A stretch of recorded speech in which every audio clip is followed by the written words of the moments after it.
Nous sommes à Cannes au MIPIM 2022 et nous sommes rejoints par Mme Catherine Guillouard, PDG du groupe RATP.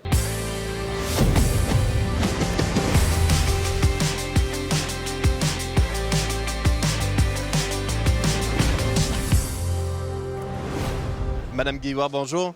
Bonjour, bonjour. Le groupe RATP a annoncé en début d'année la création de Solutions Ville, une offre commerciale de services urbains à destination des villes. Avec ce nouveau business unit, qu'est-ce que vous proposez aux acteurs de la fabrique de la ville? Alors d'abord, dans Solutions Ville, vous allez trouver de l'immobilier. Nous avons plusieurs filiales qui font de l'immobilier. La première fait du facility management, des environnements de coworking. On va avoir à peu près 150 000 mètres carrés à proposer d'ici 2025. C'est RATP Real Estate qui fait ça.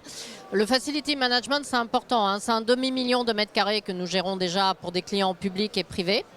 Nous avons RATP Habitat qui a un portefeuille de 9 000 logements. Donc c'est à la fois des logements sociaux, des logements étudiants et des logements intermédiaires. Et puis nous développons des projets immobiliers très intégrés à nos actifs industriels. Par exemple, actuellement à Paris, dans le 15e arrondissement, nous avons un projet où nous rénovons des ateliers de métro et nous créons 284 logements, une halte garderie et la plus grande toiture végétalisée de Paris de 6 400 mètres carrés. Donc c'est une de nos spécialités, c'est d'arriver à, sur nos actifs industriels, mixer les usages en mettant des logements à la fois sociaux et des logements privés. D'accord. Et justement, vous évoquez votre patrimoine. Le groupe RATP, au travers de ses infrastructures et de son patrimoine, possède un potentiel foncier important et un potentiel immobilier conséquent. Oui. Comment entendez-vous accompagner justement la transformation immobilière de l'Île-de-France? Alors effectivement, on a 750 hectares en Île-de-France, donc c'est un très gros patrimoine. Il y a à peu près 400 000 mètres carrés de bâtiments tertiaires. Mais on a aussi nos actifs industriels, comme je le disais. Donc au métro, ça représente à peu près 50 hectares et les centres bus de la RATP représentent à peu près 70 hectares. Donc on a un projet, on a de développer à peu près pour 400 millions d'euros de chiffre d'affaires généré dans les 8 ans qui viennent, avec, j'allais dire, un portefeuille d'environ 4 000 logements.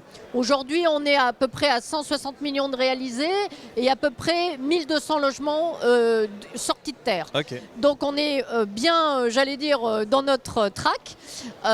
Et c'est très important pour nous parce qu'en fait, on a une vision de la ville au-delà du fait que nous sommes le 3e opérateur de transport public au monde, qui est holistique et on bâtit des bouts de ville, en fait, intégrés.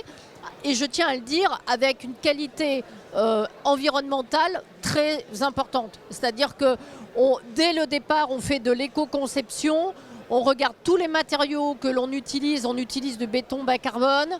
On s'est marié là avec des nouveaux partenaires pour vraiment sortir des bâtiments qui soient énergétiquement très performants. D'accord.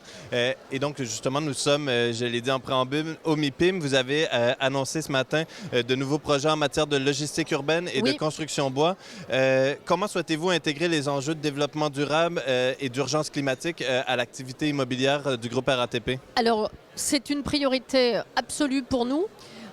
Nous avons déjà augmenté la performance énergétique de nos bâtiments de façon significative ces 5 dernières années. Pour vous donner un ordre d'idée, l'empreinte énergétique a baissé de 10% sur l'ensemble du périmètre immobilier. Tous nos sites sont certifiés management de l'environnement par des certifications, management de l'environnement et de l'énergie. Donc ça, c'est vraiment aussi très important pour nous.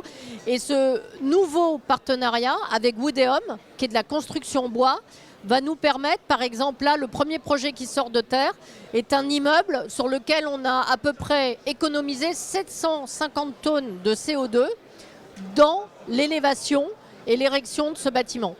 Donc on cherche des partenaires qui sont alignés avec notre volonté stratégique d'être au top, si je peux dire, de la performance énergétique et environnementale.